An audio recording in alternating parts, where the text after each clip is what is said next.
Hey guys, it's Mike Panna by Warrior Martial Arts, and it's a very hot Texas day out here, so I apologize for any noise or wind or cars driving by. I needed to get this garage door open because it's about 100 degrees as I'm recording this here in Texas.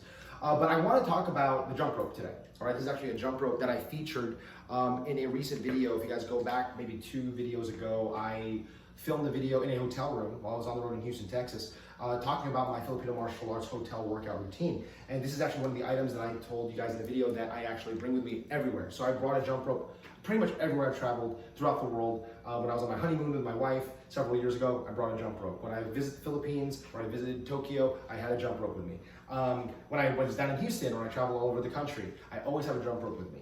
And a lot of my students know that I am a huge proponent of the jump rope, but a lot of people watching this video, even a lot of the people who train with me on a regular basis, on a weekly basis, don't know how to jump rope. So I thought I'd create a jump rope instructional today, kind of talk about the fundamentals of what you need to know when it comes to the jump rope. Now, let's talk about some of the reasons why I love jumping rope. I'm not an expert in jumping rope. I don't know all the fancy tricks. I'm pretty fluid in the basic movements, like even figure eights and stuff like that, but I'm not really a jump rope expert, but I train in the jump rope so much to the sense that I know it can help my Filipino martial arts training and my martial arts training in general, my fitness training in general. So what are the benefits of jumping rope? So the first thing I would say is that it is skill-based, right? So I do run, I like to work my footwork drills as I but sometimes the weather is just so oppressive, like this sun, and just running in this sun is just insane, right? It's not comfortable, nor is it safe.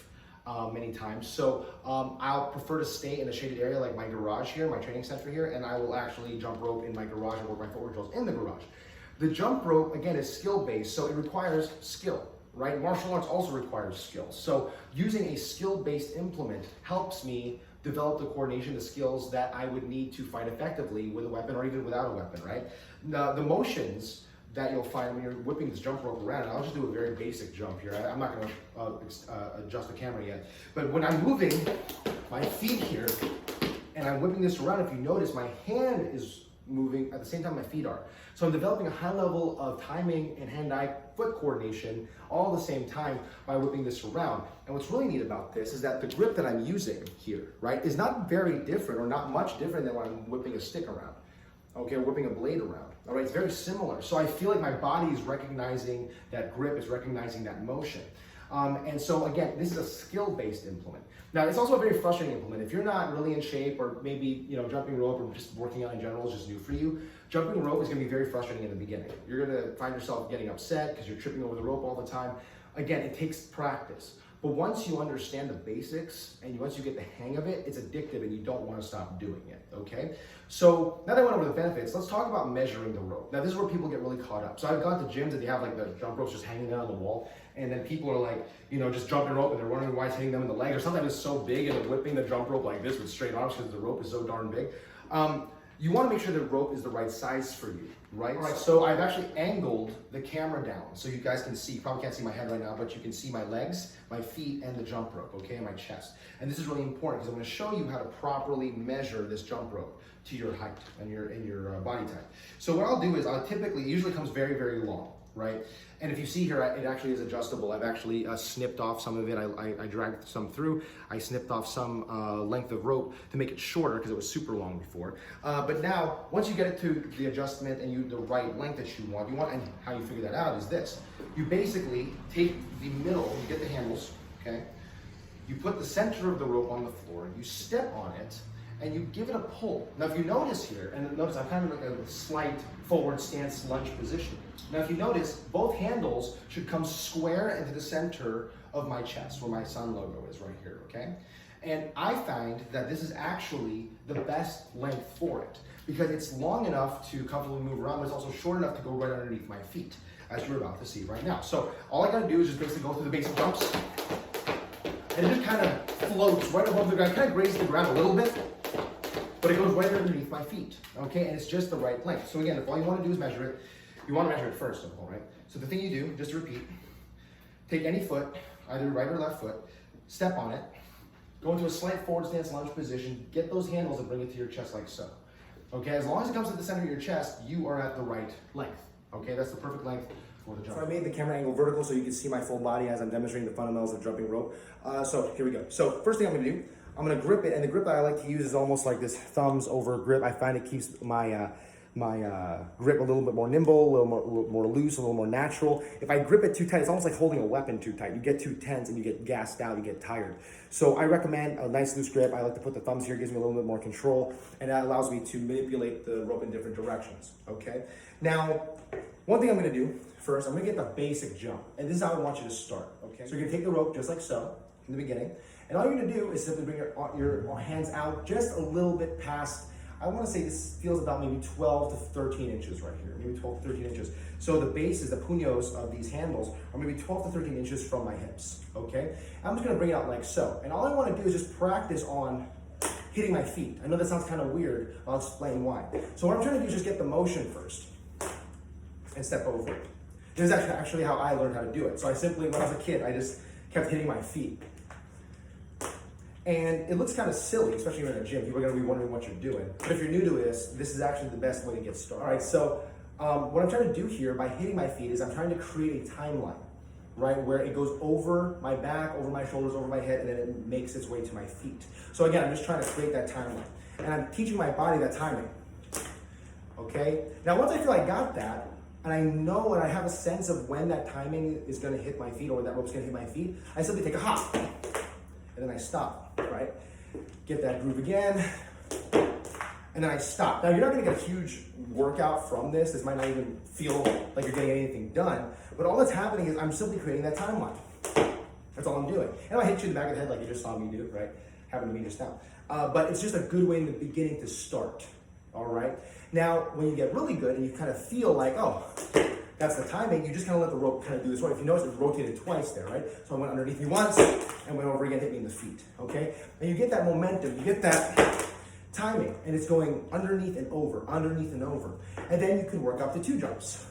You'll notice that I'm not jumping. We're in Texas, pickup trucks are everywhere. That's that noise, right? Now, but if you notice me from the side view, a little bit diagonal to the camera, I'm not jumping super high. The biggest thing that I see people do, they're doing something like this, they're overestimating how much power it takes to jump over this rope. This rope is very, very thin. It's not a heavy rope. I don't need to explode over it.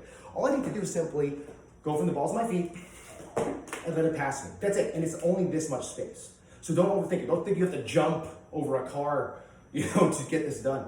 You just want to get a nice little hop. Now, my feet are simply hopping. You guys want to look at my feet. I'm just going for my toes. I'm trying to let my heels not touch the ground as much as possible.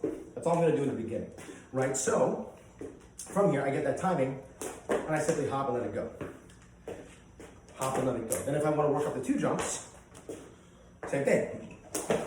Hop and let it go. Again, my body's straight right now, and all I'm doing is I'm hopping up and down. Very small, maybe about 1 inch. Just enough, that's it. That's it, all right? That's all I need to do. Now, when I get really good at the timing, increase the jumps. I'm not doing any fancy footwork yet. I'm just building timing. I recommend that you aim for 10 jumps in a row. That's actually a really great accomplishment. If you can do 20 jumps in a row, even better. Just start feeling your cardio go up, okay? You get to go through reps, you get to 100 reps in a row. Okay, now's the time to put a timer on. Put it for 1 minute straight, 2 minutes straight, 3 minutes straight, and do it for time.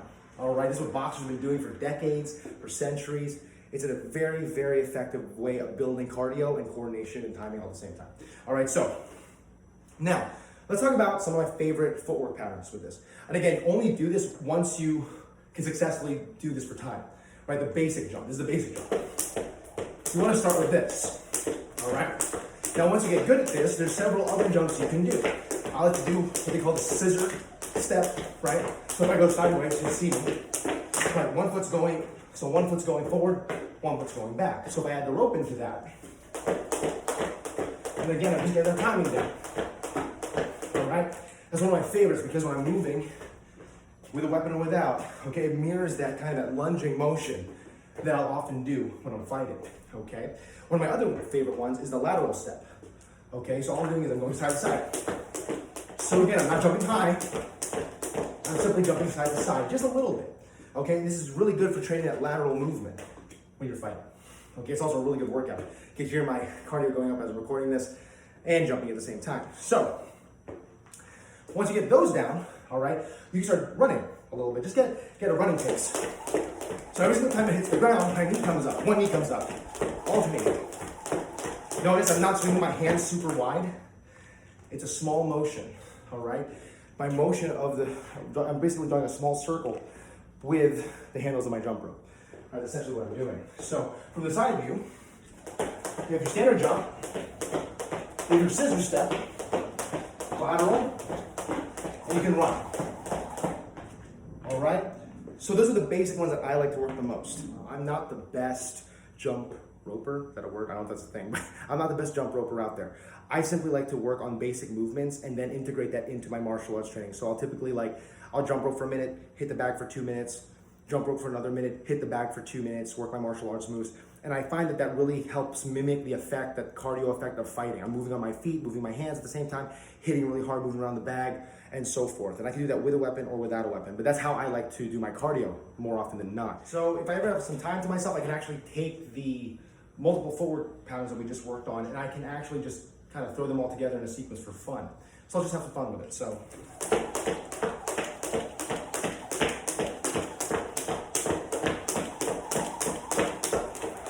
Work the figure 8, come back, sprint it out, side to side, 1 foot at a time, run again,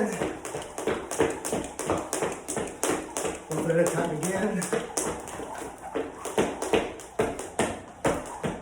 and something like that. So I know that looks really fancy, it might be for some of you, but that's a very basic sequence, and you want to work to that. So I hope this inspires you to learn how to jump rope. It's very beneficial, and I hope you enjoy it. Take care, God bless, and be the hero in your life.